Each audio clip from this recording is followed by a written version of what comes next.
रहा है क्यों कंफ्यूज मेरे दिल, मशवरा मेरा तू आजमा के देख। यही उम्र है कर ले गलती से मिस्टेक, यही उम्र है कर ले गलती से मिस्टेक, यही उम्र है कर ले गलती से मिस्टेक, यही उम्र है कर ले गलती से मिस्टेक बेटा।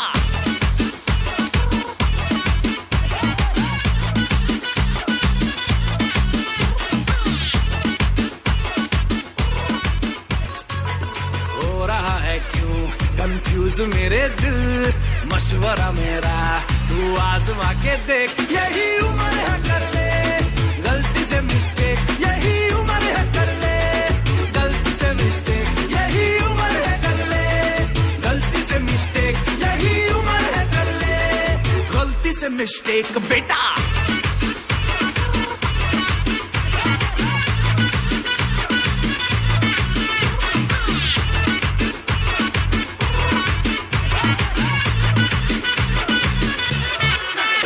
चल मसल फुलाना, थोड़ी बॉडी बनाना, तेरे चिकने गालों पे स्टबल की फसल उगाना। अरे रे रे ओबे चल बेटा शुरू हो जा शुरू, बगल उठा के थोड़ा डियो लगाना, इसी बगल वाली को मर्दानी खुशबू सुनाना। चल ऊपर के तो बटन ढीले करके बताना, बालों वाला सीना दिखाना, बालों वाला सीना दिखाना। बरसों तक तू साइकिल पे घुमा है, हाईवे पे मोटर साइकिल भगा के देख। स्पीड में तुझको अगर सर्दी लगे तो सीट पे पीछे लड़की बिठा के देख। यही उम्र है कर ले गलती से मिस्टेक, यही उम्र है कर ले गलती से मिस्टेक, यही उम्र है कर ले गलती से मिस्टेक, यही उम्र है कर ले गलती से मिस्टेक बेटा।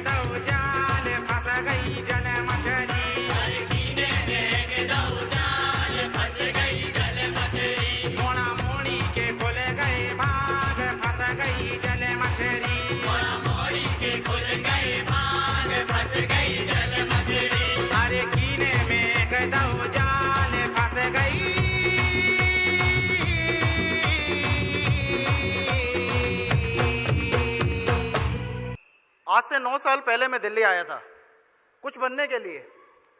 पता नहीं था कि क्या बनना है, लेकिन आज समझ आ गया है कि मैं कुछ और नहीं, सेफ शॉप के अंदर डायमंड बनने के लिए आया था।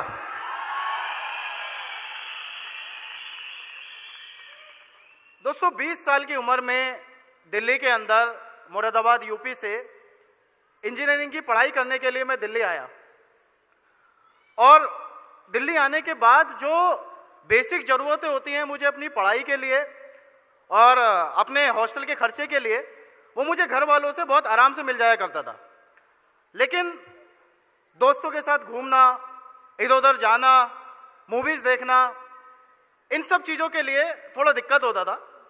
तो मैं अपने घर पर फ़ोन करके अपने मम्मी या पापा जी से कभी कभार झूठ बोलना पड़ता था कि कॉलेज का कोई टूर है, कोई काम है, कोई स्कूल फीस है, तो उसके लिए मैं कुछ एक्स्ट्रा पैसे मंगाता था। तो कभी वो पैसा मुझे मिलता था और कभी वो पैसा मुझे नहीं मिलता था। तो ये दिक्कत मेरी ज़िंदगी के अंदर चल रहा था। इसी बीच एक दिन मेरे अपलाइन अभिनीत सेतु, जो मेरे साथ मेरे कॉलेज के अंदर पढ़ाई करते थे, उनका एक दिन मेरे पास फ़ोन आता है और वो मुझे ताल कटोरा स्टेडियम के अंदर चलने के लिए बोलते हैं। अब जैसे ही ये ताल कटोरा का नाम मैंने सुना, मैंने पूछा क्या होने वाला है। तो उन्होंने बोला यार कुछ नहीं, चलना है, वहाँ पर चाय नाश्ता मिलेगा और जगह डांस होगा। तो मैंने सोचा आज तक तो टीवी में हमने बहुत डांस देखा है, चलते हैं इस बार और लाइव डांस देख के आते हैं। दोस्तों, जैसे आप यहाँ पर आज आए हुए हैं, वैसे ही लगभग 5-5.5 साल पहले की बात है, मैं तालकटोरा स्टेडियम के अंदर आया। और तालकटोरा स्टेडियम के अंदर जब मैं आया तो मैंने देखा कि जगह जगह पर सक्सेस डे के बैनर लगे हुए हैं। बहुत सारे लोग टाई और सूट के अंदर घूम रहे हैं। बहुत सारे लोग एक दूसरे के साथ सेल्फी खिंचवा रहे हैं। तो जैसे एज ए गेस्ट मैं आया, मैं भी आके एक कोने की चेयर पकड़ के ऊपर बैठ गया। पूरा प्रोग्राम देखा, एक एक करके 7 डायमंड्स का प्रमोशन हुआ, रूबीज आए, एमरल्ड आए। आज तो मुझे पता है कि डायमंड क्या होता है, रूबी क्या होता है, एमरल्ड क्या होता है, बट आपको फैक्ट बताऊं, उस दिन मुझे नहीं पता था कि डायमंड क्या होता है, रूबी क्या होता है, एमरल्ड क्या होता है। लेकिन पूरा प्रोग्राम देखने के बाद एक बात समझ में आई कि ये जो भी काम है, इस काम को करने में पैसा बहुत मिलेगा। और मैं आपको फैक्ट बताऊं, मैं दिल्ली आया था सिर्फ पैसा और पैसे के साथ इज्जत कमाने के लिए। पूरा प्रोग्राम देखने के बाद मुझे समझ आया कि अगर मैं इस काम को करता हूं तो यहां से पैसा और पैसे के साथ इज्जत बहुत आराम से कमा सकता हूं। बिजनेस अच्छा लगा, समझ में आया और मैं पूरा एक्साइटेड था इस काम को करने के लिए। अब करता भी तो क्या करता, मैं एक स्टूडेंट था और स्टूडेंट के साथ जो सबसे बड़ी प्रॉब्लम है वो है पैसे की। क्योंकि मेरे पास इस बिजनेस को ज्वाइनिंग करने के लिए वो 15-20 हज़ार रुपये नहीं थे। मैं तालकटोरा स्टेडियम से बाहर निकला और सीधा अपने घर दिल्ली में ना जाकर मैं सीधा मुरादाबाद गया, जहां मेरे मम्मी पापा जी थे। अब मैंने अपने पापा जी को इस बिजनेस के बारे में समझाने की कोशिश की।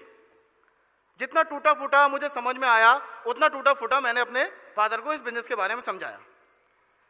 अब आप अंदाजा लगा सकते हैं कि मैंने उनको क्या समझाया होगा और उनको समझ में क्या आया होगा। और उस दिन इस जिंदगी का पहला सबक सीखा कि दुनिया में आप किसी के भी पिताजी को समझा सकते हो, अपने पिताजी को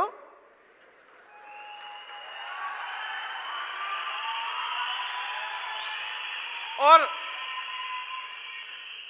मेरे पिताजी ने यह कह के मुझे मना कर दिया कि तुझे इंजीनियरिंग पढ़ने के लिए भेजा है या 2, 4, 8, 16, 32 करने के लिए भेजा है।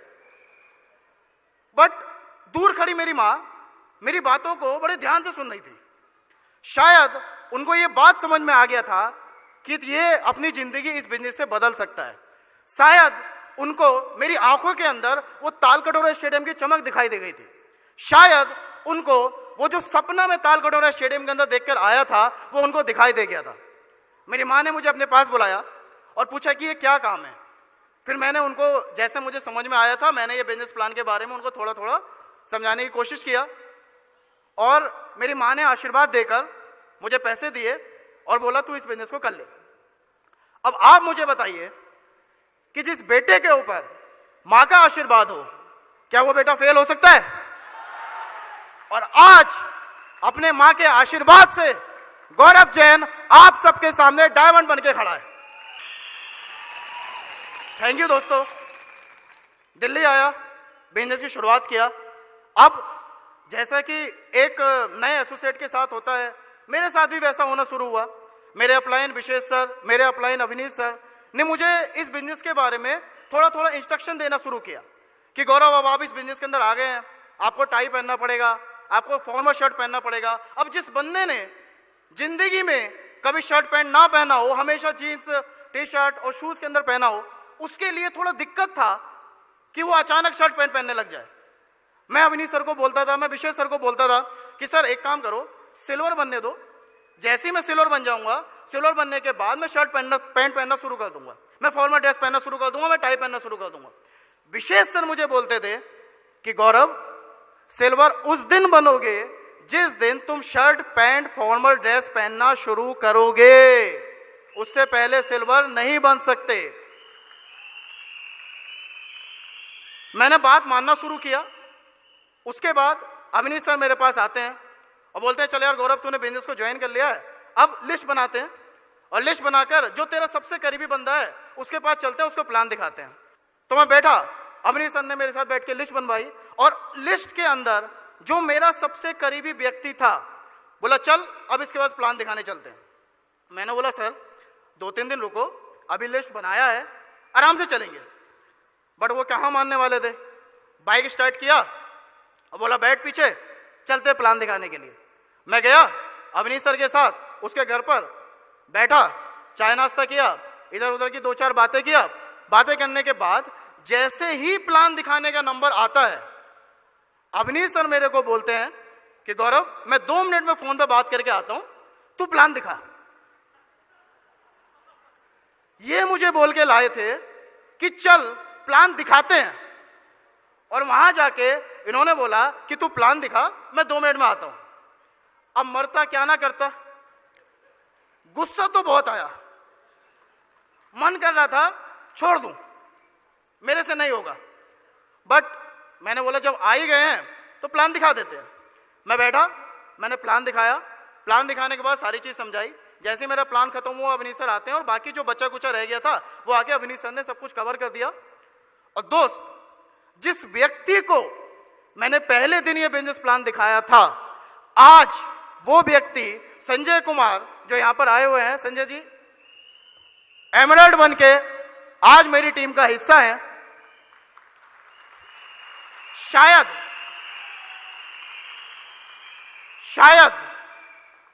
उस दिन अगर अवनीश सर मुझे प्लान दिखाने के लिए नहीं बोलते, शायद अवनीश सर मुझे जबरदस्ती बाइक पे नहीं बैठाते, शायद उस दिन अगर अवनीश सर मुझे नहीं बोलते कि तू लिस्ट बना, तो आज मेरे अंदर इतना कॉन्फिडेंस नहीं आया होता कि मैं 5000 लोगों के सामने, आपके सामने बोल पाता। थैंक्स अवनीश सर कि आपने पहले दिन से मेरे पे विश्वास किया और पहले दिन से मेरे को प्लान दिखाने के लिए बोला। दोस्तों, अगर आपका अपलाइन आपके साथ ये काम कर रहा है तो समझ लीजिए आप बिल्कुल सही रास्ते पर हैं, और अगर आपका अपलाइन आपके साथ ये काम नहीं कर रहा है तो समझ लीजिए आप गलत रास्ते पर चल रहे हैं। तो अगर सही रास्ते पे चलना है तो जो अपलाइन बोलेगा वो बात मानना पड़ेगा। अब दोस्तों, प्लान दिखाना सीख गया, प्लान दिखाने के बाद फॉलोअप करना भी आ गया, फॉलोअप करने के बाद इस बिजनेस को थोड़ा थोड़ा समझाना भी आ गया। धीरे धीरे टीम बननी शुरू हुई।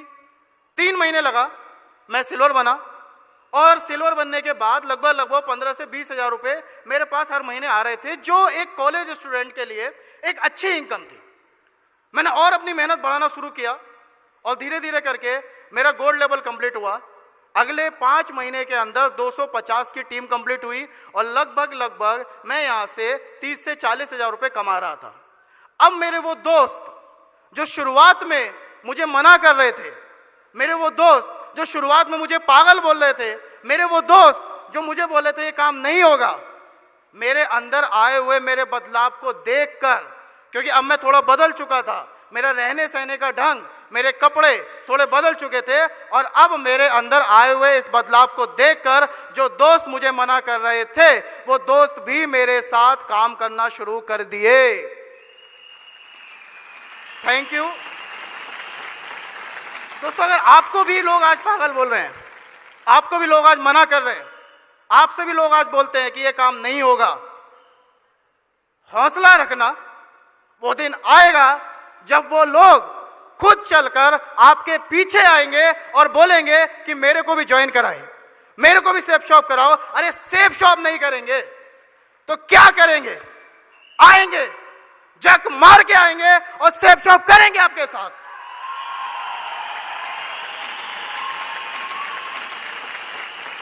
Thank you. काम आगे बढ़ा।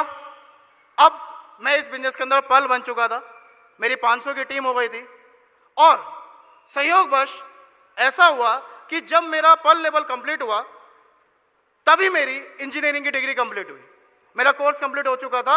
अब मेरे एक हाथ में पल की डिग्री थी जो मुझे सेफ शॉप ने दिया था, और मेरे एक हाथ में 4 साल मेहनत करने के बाद जो इंजीनियरिंग की डिग्री मेरे पास आई थी वो मेरे हाथ में थी। मेरे पास 2 रास्ते थे, या तो मैं इस बिजनेस को कंटिन्यू करता, या जो 20 साल की मेहनत करके और 20 साल की जमा पूंजी मेरे पिताजी ने, मेरे माताजी ने मेरे ऊपर लगाया था, या तो मुझे इंजीनियरिंग के अंदर जाना था। और एक तीसरा रास्ता था कि मैं जॉब करता और जॉब के साथ साथ इस बिजनेस को पार्ट टाइम में करता। दोस्तों, मैं सच बताऊं, मैं बहुत कंफ्यूज था, मैं बहुत परेशान था कि क्या करूं, बिजनेस करूं, जॉब करूं। घर वालों से पूछता तो बोलते जॉब कर, रिश्तेदारों से पूछता तो बोलते थे जॉब कर, नायक सर से पूछता तो बोलते थे बिजनेस कर, विशेष सर से पूछता बिजनेस कर, अमित सर से पूछता बिजनेस कर, पांडा सर से पूछता बिजनेस कर, अजय सर से पूछता बोले बिजनेस कर। मैं कंफ्यूज हो गया, रात भर मुझे नींद नहीं आया, पूरी रात मैं सिर्फ यही सोचता रहा कि या तो मुझे बिजनेस करना है या जॉब करना है, क्योंकि अगले दिन मुझे जवाब देना था उस कंपनी के अंदर जहां से मेरा इंटर्नशिप का मेरे पास लेटर आया था। अगर शायद मैं जॉब को हाँ बोल देता तो मैं इस बिजनेस से बहुत दूर हो जाता, मैं समय नहीं दे पाता बिजनेस के अंदर। और अगर मैं ना बोल देता तो मुझे 1 साल का इंतजार करना पड़ता अगले इंटर्नशिप आने के लिए। मैं सुबह उठा, मैं बिल्कुल क्लियर था, मेरा दिमाग बिल्कुल साफ था। जो बिजनेस सिर्फ 12 महीने की मेहनत के बाद एक 22 साल के लड़के को 40 से 50 हजार रुपए महीने पे लेकर आएगी, उस बिजनेस को छोड़ने का कोई औचित्य बनता ही नहीं। और मैंने सेफ शॉप को full time as a career लिया और सेफ शॉप को फुल टाइम करना शुरू कर दिया। दोस्तों, अब मैंने एज ए करियर लिया तो रिजल्ट भी आना था, मेरा टोपेज लेवल कंप्लीट हुआ। और जिस समय मेरे वो दोस्त जिन्होंने मेरे साथ इंजीनियरिंग की पढ़ाई कंप्लीट की थी, वो अपनी पहली मोटरसाइकिल लेने के लिए 50,000 रुपए का लोन अप्लाई किया, तब तक गौरव जैन अपने पूरे खानदान की 5 लाख की पहली कार खरीद चुका था। थैंक्स सेफ शॉप कि उसने एक 22 साल के लड़के को सड़क से उठा के कार के अंदर बैठा दिया। दुनिया की और कोई ऑर्गेनाइजेशन नहीं बैठा सकती दोस्तों कार के अंदर। दोस्तों, ये समय था जब मैं अपनी कार के अंदर आ गया था। अब मेरा एमरल्ड लेवल कंप्लीट हुआ, 2500 की टीम हो गई, लाख सवा लाख रुपए महीना मैं इस बिजनेस से कमा रहा था आराम से। और मेरे ऊपर एक बहुत बड़ी जिम्मेदारी थी अपनी बहन की शादी कराने की। मुझे पता है यहाँ पे बहुत सारे भाई हैं जिनके ऊपर जिम्मेदारी है अपनी बहन की शादी कराने का, और मेरा सपना था कि मैं अपनी बहन की धूमधाम तरीके से शादी कराऊं। और सिर्फ सेफ शॉप की ही ताकत थी कि मैं इस काबिल बन पाया कि मैं अपनी बहन की शादी फरीदाबाद के अंदर बहुत धूमधाम से करा पाया। कोई और ऑर्गेनाइजेशन या कोई जॉब इस काम को नहीं करा सकती थी। बहन की शादी के चक्कर में लगभग 10-15 दिन, मुझे याद है, मैं 15 दिन अपने नेटवर्क से बात नहीं कर पाया, मैं अपनी टीम से बात नहीं कर पाया। और आप देखिए इवॉल्व इंडिया सपोर्ट सिस्टम की ताकत कि मेरी टीम काम करती रही। और वो जो 15 दिन मैंने काम नहीं किया, फिर भी हर सप्ताह मेरे अकाउंट पर मेरी इनकम आती रही। Thanks evolve India support system, जिसने मुझे मौका दिया इतनी अच्छी टीम बनाने का। शायद वो टीम नहीं होती तो मेरे अकाउंट पर वो इनकम नहीं आ रही होती। Thank you. दोस्तों, एक बात और आपको बताना चाहूंगा, मैं अपनी मां से बहुत प्यार करता हूं। और इस दुनिया के अंदर मैं सबसे ज्यादा अगर प्यार करता हूं तो अपनी मां से। और मैं अलग रहता था, मेरे माँ बाप अलग रहते थे, बड़ा दुख होता था मुझे इस बात को लेकर।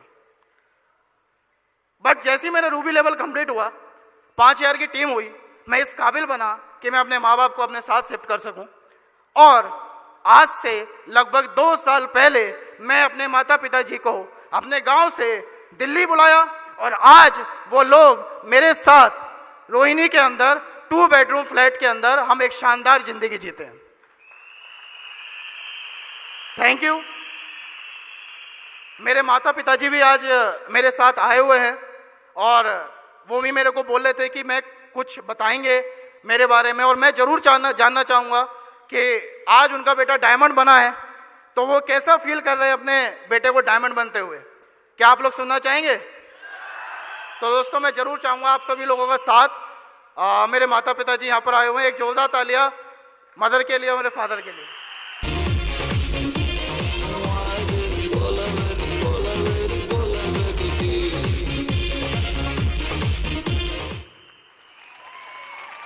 अपने बेटे को डायमंड बनते देख मुझे बहुत खुशी हो रही है, बहुत अच्छा लग रहा है। जब 9 साल पहले मैंने दिल्ली पढ़ने के लिए भेजा था तो मुझे ऐसे लग रहा था कि हम अलग ही हो गए, अब पास रहेंगे या नहीं रहेंगे। लेकिन फिर भी इसने हमें अपने पास ही बुला लिया और जैसा बेटा मुझे दिया सबको दे भगवान। Thank you. बस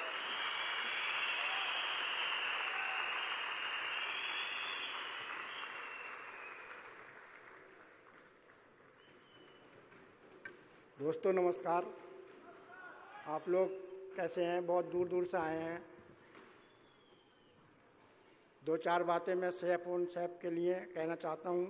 क्या आप सुनना चाहेंगे? आप सभी को बहुत बहुत धन्यवाद। आप सभी हमारी खुशियों में शामिल हुए। बहुत दूर दूर से आए हैं लोग बाग। आगे मैं यही बताना चाहूँगा कि पिछले 4-5 साल से गौरव ने बहुत मेहनत की। सुबह शाम बस या तो फ़ोन पे या मीटिंग में या सेमिनार में ही लगा रहता था और इसके पास हमारे लिए बिल्कुल टाइम नहीं था। और मेरी इससे बहुत कई बार नोक-झोंक भी हो जाया करती थी, लेकिन आज इसकी मेहनत का फल हमें मिल गया है। हम नहीं पता था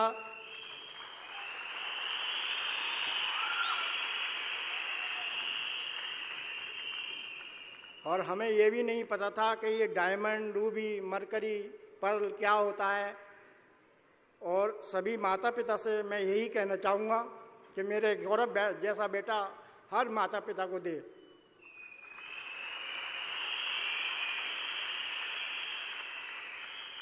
जिसने हमारा नाम रोशन कर दिया। मैंने अपनी 19 साल की उम्र में आज तक मोटरसाइकिल और कार नहीं देखी। मेरे पास आज भी साइकिल है, मैं उसी पे चलता था। जॉब तो मैंने छोड़ दिया है, अब साइकिल मेरी खड़ी है, लेकिन इसने हमें आज क्रेटा गाड़ी में घुमा दिया।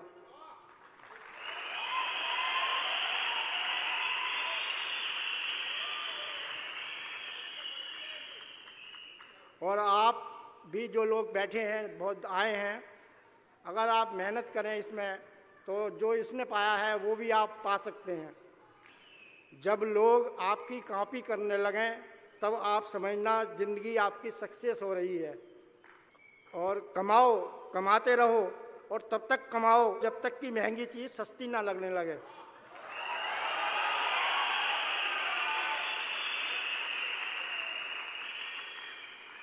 और जब तक पैसा कमाओ, जब तक तुम्हारा बैंक बैलेंस तुम्हारे मोबाइल नंबर में ना बदल जाए।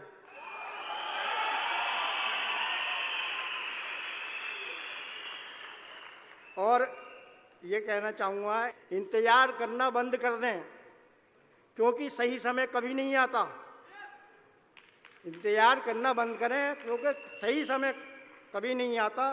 और कोशिश करना ना छोड़ें, कोशिश करना ना छोड़ें, क्योंकि गुच्छे की आखिरी चाबी भी ताला खोल सकती है। जय हिंद, नमस्कार।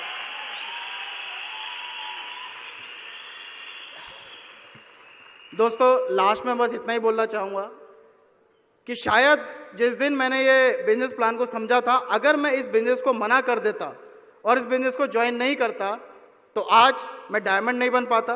अगर आज मैं इस बिजनेस को नहीं करता तो आप सभी 5000 लोगों का प्यार नहीं मिल पाता। इस बिजनेस को नहीं करता तो अपनी बहन की शादी धूमधाम से नहीं करा पाता। इस बिजनेस को ज्वाइन करने के बाद ईमानदारी से मेहनत नहीं करता तो अपने माँ बाप को अपने साथ शिफ्ट नहीं कर पाता। अगर मैं काम नहीं करता तो आज गौरव जैन 14 लाख की क्रेटा में नहीं 50,000 रुपए की किसी मोटरसाइकिल पे घूम रहा होता। थैंक यू दोस्तों। जाने से पहले आपको एक ही बात बताना चाहूँगा कि जिस दिन मैंने इस बिजनेस को ज्वाइनिंग किया था, मेरे पास ना तो उम्र थी, ना अनुभव था, ना नॉलेज थी, ना एक्सपीरियंस था, ना कोई बैकअप था, ना कोई गुडविल थी। अगर इतना सब कुछ ना होने के बाद अगर मैं डायमंड बन सकता हूं तो यहां पर बैठा हुआ हर इंसान डायमंड बन सकता है। Thank you.